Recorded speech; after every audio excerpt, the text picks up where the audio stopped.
Assalamualaikum warahmatullahi wabarakatuh. Selamat datang di Kisah Sirah Nabawi Channel. Selamat datang kepada para pecinta sholawat.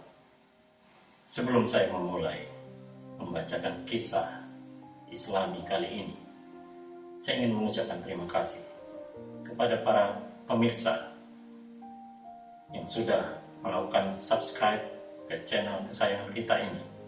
Dan bagi yang belum, dipersilakan dengan senang hati agar Anda mau menekan tombol subscribe dan tombol lonceng agar tidak ketinggalan update video terbaru dari kami. Baiklah, kita akan mulai, yaitu tentang kisah teladan makam menjadi istana. Kisah teladan yang kesekian kalinya tentang ahli kubur yang memiliki istana megah karena di masa hidupnya telah menjadikan rumahnya sebagai tempat untuk menampung anak yatim.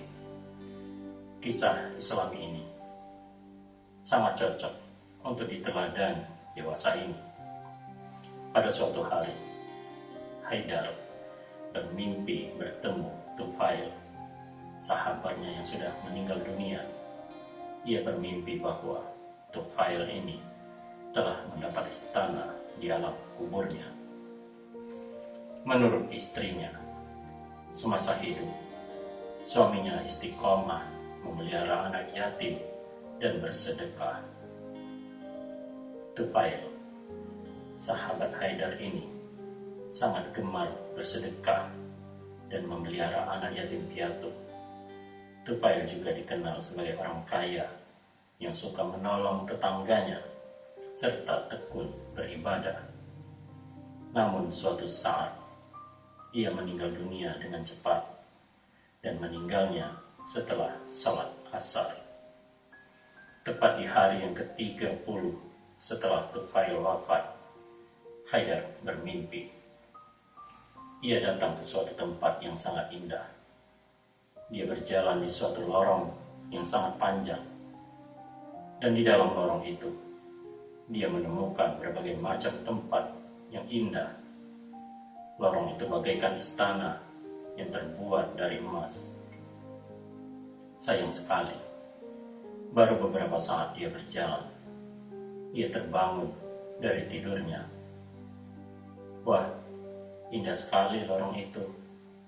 Istana apakah itu? Aku belum pernah melihat lorong sebagus itu sebelumnya, ujarnya dalam hati. Dan 2 hari kemudian, saat Haidar tertidur setelah seharian bekerja, dia bermimpi kembali ke dalam lorong itu. Kali ini perjalanan lebih jauh. Haidar sampai melewati sebuah kolam yang sangat panjang dengan air yang jernih sekali. Subhanallah, tempat apa ini ya? Tempat ini penuh dengan permata, sinarnya sangat menyilaukan mata, kata Haidar dalam hati. Melihat tempat itu, seketika Haidar ingin memasukinya.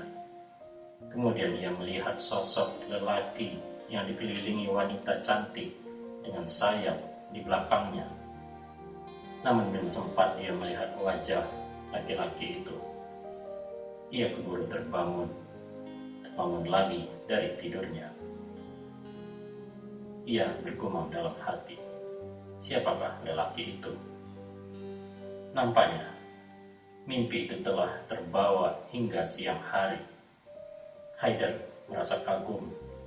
Beberapa hari kemudian, Haidar bermimpi kembali, dan mimpi yang sama terulang dan bahkan berlanjut. Dia menyusuri lorong itu dan memasuki ruangan yang terbuat dari permata. Dan betapa terkejutnya Haidar, karena dari belakang ada seorang lelaki yang menyapanya dengan suara keras. "Hai Haidar, kemarilah." Haidar merasa tidak asing dengan suara itu. Dan ketika berbalik ke belakang, Haidar terkejut karena lelaki itu adalah sahabatnya, Tufail. Masya Allah, Tufail, ternyata engkau bertambah muda dan tampan, kata Haidar dengan senang hati. Ya aku, karena sejak dulu aku suka dan ikhlas bersedekah dan memelihara anak yatim. Karena itulah Allah Subhanahu wa Ta'ala mengganti makam ini menjadi istana dan beberapa bidadari cantik yang tak ternilai.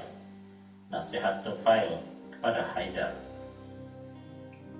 Namun, belum sempat Haidar bertanya hal lainnya, dia keburu terbangun kembali. Dan keesokan harinya Haidar sudah tidak mengalami mimpi itu lagi.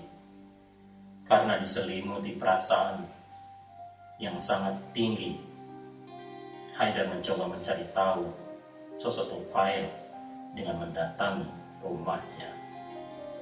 Sesampainya di rumah Tufail, dia disambut oleh seorang wanita yang tak lain adalah istri Tufail. Di dalam rumah itu banyak sekali anak-anak kecil dan Haidar pun menceritakan perihal mimpinya kepada istri Tufail. Setelah menceritakan mimpinya, Haidar bertanya, apa amalan Tufail selain senang bersedekah? Tanya Haidar. Dia senang sekali memelihara anak yatim piatu.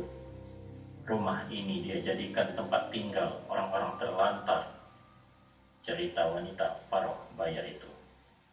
Haidar semakin mengagumi sosok Tufail karena dia tidak hanya senang bersedekah, namun ia juga terkenal ramah dan gemar memelihara anak yatim. Demikianlah kisah teladan ini. Semoga ada hikmah yang bisa kita petik dari kisah ini dan bisa menjadi bekal hidup kita di kemudian hari. Wallahu a'lam bishawab. Wassalamualaikum warahmatullahi wabarakatuh.